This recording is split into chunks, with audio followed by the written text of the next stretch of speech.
Welcome to this explainer.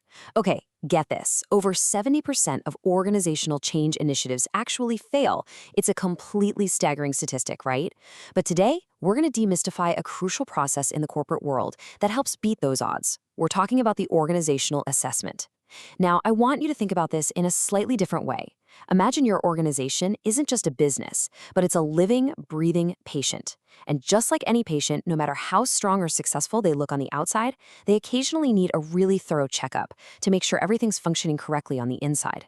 So that's exactly what we're architecting today, a blueprint for assessing your organization's internal efficiency. So let me ask you directly, how healthy is your organization really?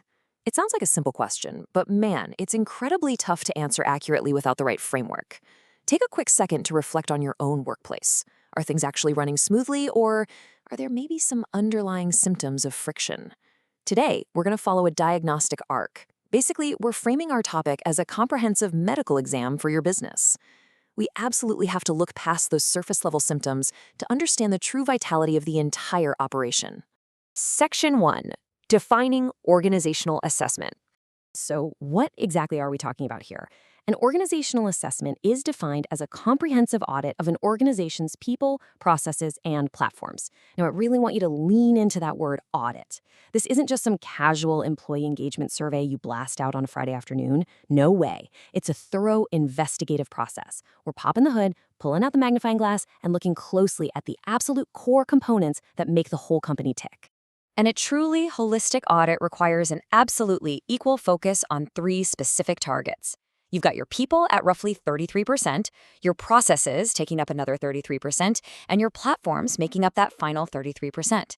Think about it. If you only focus on your brilliant people but totally ignore the fact that your legacy software platforms are stuck in 1998, well, your diagnosis is going to be completely incomplete. You have to understand the inner workings across all three of these equal areas to get a true, accurate picture of health. Section 2, the ultimate goal, leverage and revamp. Now, why do we even need to dig into the company's inner workings in the first place? Well, the ultimate point of this entire process is really twofold. First, it's about discovering how best to leverage what is already going well. And second, it's about revamping what's not. A lot of times people hear the word audit and they instantly assume, the corporate Grim Reaper has arrived just to find faults and point fingers. But honestly, that's only half the equation. Imagine a company that suddenly discovered their customer service team was using this incredible, completely undocumented de-escalation technique. A proper assessment actually finds that hidden gem, leverages it, and then scales it across the entire department.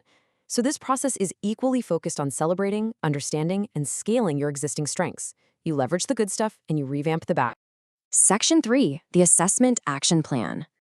So how do we actually take that ultimate goal of leveraging and revamping and turn it into an actionable framework? It breaks down into 4 distinct steps: appraising, identifying, aligning, improving. Notice how those are all active verbs? They've got a really clear progression and a very specific forward momentum to them. You absolutely cannot skip straight to improving without appraising first. This right here is your chronological timeline for a successful organizational assessment from start to finish. Let's dive a bit deeper into those first 2 steps. First up, we have appraising.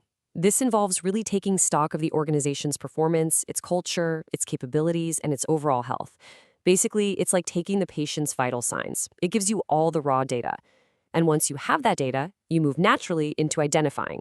This is where the doctor actually makes the diagnosis. Because you took those vital signs, you can now accurately identify the specific strengths, weaknesses, and ailments. The appraisal gives you the raw numbers. The identification gives you the meaning behind them. And those first 2 steps set you up perfectly for the final 2. Step 3 is aligning. This means taking your goals, your resources, and your structure and making absolutely sure they are in perfect sync based on what you just identified. For example, let's say you have this lofty corporate goal of doubling sales. Well, aligning means ensuring your CRM platform and your sales team structure actually support that goal rather than fighting against it. When you successfully align those elements, it leads directly to the ultimate prize in step 4, improving. This is the stage where you finally see tangible, real-world improvements in the organization's efficiency, its culture, and its employee engagement. Which brings us to our final thought for today. Take a good, hard look at your own organization right now. Are your goals, resources, and structure truly aligned? I really want to challenge you to take this entire assessment framework, appraising, identifying, aligning, and improving, and actively apply it to your own company's inner workings. Because if those three elements aren't perfectly aligned, you might just be treating the symptoms instead of actually curing the disease. Thank you so much for joining me for this explainer, and I really hope this helps you build a healthier, far more efficient organization.